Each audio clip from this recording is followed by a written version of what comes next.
Salam dostlar, hər vaxtınız xeyir. Bugünkü epizodumuz yenə düşüncə, təfəkkür, dərslər mövzusundadır. Bugün paylaşmaq istədiyim sizinlə budur ki, biz yəni hər birimizin işi həddindən artıq çoxdur. Yəni heç demək olar ki, bir gün olmur ki, bitirməli olduğumuz işlərin hamısını bitirək ki, hər şey bitdi. Yəni başqa düşünəcək, narahat olacaq. Sabaha saxlamaq olacaq, sonraya saxlamaq olacaq, heç bir şey qalmır. Bu da normaldır. Günümüz yəni belədir. Çünki etmək istədiyimiz işlər, bitirmək istədiyimiz tapşırıqlar və s. həddindən artıq çoxdur. Biz bunu nəyə görə paylaşdıq? Buna görə paylaşdıq ki, xüsusilə o insanlar ki, hansı ki, çox işləmək istəyir, çox məhsuldar olmaq istəyir. Bunlar əslində o çox işləmək arzusu, niyyəti, hədəfi nəsə ona çatırlar. Amma yenə də bunları xoşbəxt eləmir. Yəni mən özüm də daxildir. Yəni belə deyək də, çox işləyirsən, çox iş görürsən, amma yenə də sənə elə gəlir ki, yəni elə hiss edirsən ki, kifayət qədər işləmədin.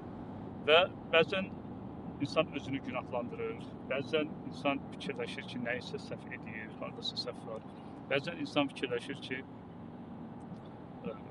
yəni bacarığıyla, istedadıyla bağlı bir şeydir. Yəni ki, qısacası bunları düşünür və yaxud da ki, buna bənzər düşüncələrlə zehnini məşğul edir. O da istərsə gərginliyə, əsəbə gətirib çıxarır, tələskənliyə gətirib çıxarır. Yəni həyatından, özündən razı olmamaq, qane olmamaq hisslərinə gətirib çıxarır. Bunun üçün nə edə bilərik? Yəni necə edək ki, o əziyyət çəkib işlədiyimiz çox işin dəyərini, qiymətini, önəmini görə bilək, hiss edə bilək. Bunun üçün nə etmək? Bunun üçün yəni mənim ağlıma gələn, mənim bildiyim iki metod var. Biri budur ki, birincisi, hər insan o səviyyədə deyil ki, etdiyi işlərin bir çoxunu başqa insanlara həvalə edəsin. İngiliscədəki delegate sözü ki, deyirlər, delegate eləmək. Başqa insanlara versin, başqa insanlara həvalə edəsin. Onlar o işi görsün və bu sadəcə onlardan cavab gözləsin, rapor gözləsin ki, bu iş, misal üçün 3 günə bitir və mənə xəbər verir. Hər birimizdə, hər insanda böyük miqdarda işi bu cür başqalarına delegate etmək imkanı yoxdur. Amma yenə də kömək istəyə bilərik kimlərdənsə. Yenə hansı iş isə qismən kiməsə etdirə bilərik və yaxud da ki, tamamən kiməsə etdirə bilərik. Bu nə üçün lazım? O üçün lazım ki, əgər bir işi ən azı bizim qədər yaxşı edəcək bir adam varsa və biz bu işi bu insana verə biləriksə, ən yaxşı edəcəyimiz qərar onu ona vermək. Bu, o işlərdən gedir ki, biz o işi etməliyik, amma etmək istəmirik. Ona vaxt edəcəyimiz sərfi,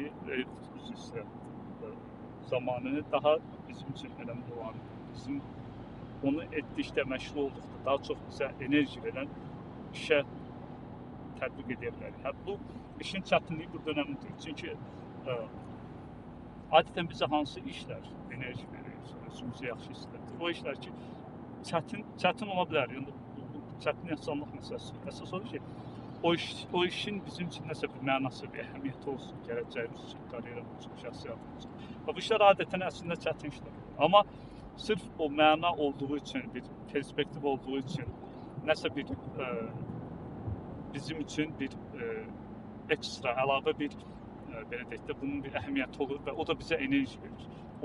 O işə məşğul olduqda biz hiss edirik ki, nəsə önəmli bir şey, önəmli bir iş görürük və o daxili öz-özünə deyinmək ki, mən bu işi niyə edirəm, bunlar eləmək istəyirəm, vaxt alır, amma etməliyəm. Yəni, bu kimi sözlər, söhbətlər, daxil söhbətlərə, çəkimlərə ehtiyac qalmır.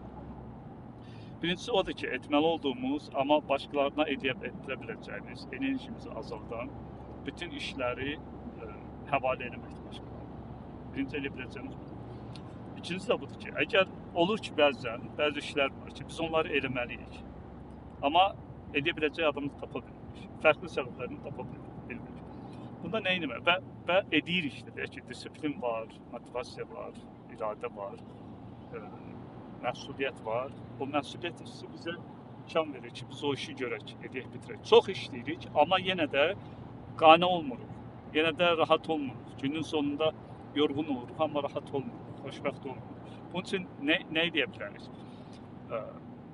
Bunun üçün edəcəyimiz odur ki, bu cür işləri görərkən, əgər iş həddindən artıq çoxdursa, o işin nə qədər qismini hansı müddətdə edib bitirməyi özümüzə əvvəlcədən qərar veririk. Yəni ki, görüləcək işin miqdarı və o miqdar hansıdırsa, onların hamısını edib bitirəcəyimiz vaxtı təyin edirik. Deyək ki, misal üçün, gün ortadır və siz deyirsiniz ki, mən indi bunu başlasam, bu işin yarısını axşama qədər bitirəcəm. Yəni, bu zaman hədəf qoyursunuz ki, yarısını bitirmək axşama qədər. Bu nəyə görə önəmlidir? Çünki biz fərqi yoxdur, önəmli, önəmsiz.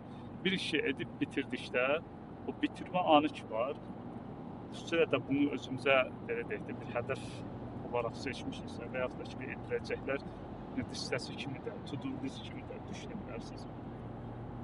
Belə bir hədəf qoymuşsa, o işi ediriksə, o tamamladığımız anda o bizə enerji verir, o bizə özümüzü yaxşı hiss edir.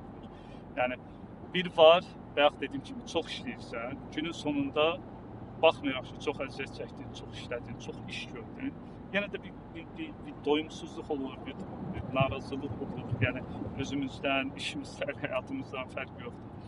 Amma bir məqsəd qoyanda ki, mən bu qədər işi, bu qədər müddətə bitirəcəm, onu bitirdiyin anda bir daxili bir doyum hissi gəlir. Yəni, bilirsən ki, nəsə edirsən, özünə qarşı negativ yox, pozitiv baxırsan, özün haqqında negativ yox, müsbət düşünürsən. Bunu mən özüm təcrübə eləmişəm. Bugün də belə bir şey oldu. Misal üçün, bayaq bir iş vardı, hansı ki, bitirmək lazım idi. Sabah saxlamağa qərar vermişdik. Amma bir anda dedim ki, bu işi bugün bitirəcəm. O işin hamısını bitirə bilmədim. Onu belə deyək də 95-96%-ni bitirdim. Mən əgər o qərarı və bu iş də mənim belə etməkdən çox zövq aldığım bir iş deyil aslında. Sadəcə edə biləcək adamlar var, onlardan biri də mənəm.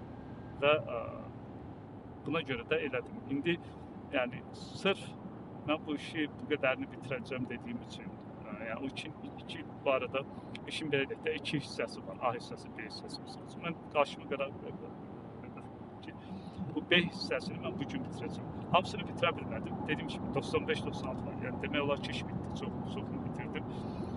Və baxmayaraq ki, çox işlədim, baxmayaraq ki, intensiv işlədim.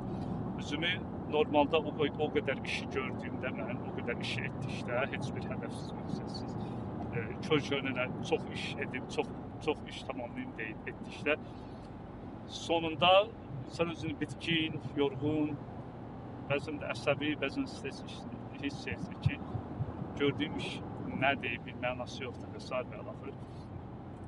Amma bir hədəf qoyub onu bitirəndə, o sənə yaxşı bir enerji verir, yaxşı hisslər verir. Burada bir dənə təhlükə var. O təhlükə də budur ki, əgər o sırf belə deyək də iş tamamlama hissini yaşamaq üçün biz etməli olduğumuz, amma başqalarını etdirə biləcəyimiz, bəzən də əslində sanki etmək lazımmış kimi də, amma etməsək həyatımıza heç bir mənfi təsir olmayacaq və ya çox cüzbi təsir olacaq işləri qarşımıza hədəf qoyub edə bilərik. Və bu çox böyük bir tələb, yəni ki, önəmsiz, çox az önəmli işləri bitirirsən, amma sırf iş bitirdiyin üçün özünü yaxşı hiss edirsən.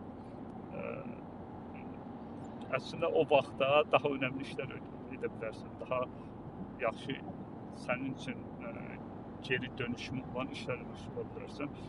Amma sırf bitirəcəyini bildiyin üçün və o bitirmə, o tamamlama anının verdiyi o hissi yaşamaq üçün sən bu işləri edirsən. Yəni, bunun bir dənə tələsi, bir dənə negativi, mənfisi budur. Bunu da bildikdən sonra, etmədikdən sonra bu iki metod mənim fikrimdə çox əladır və tətbiq edən hər bir insana da yaxşı da təsirləri olacaqdır.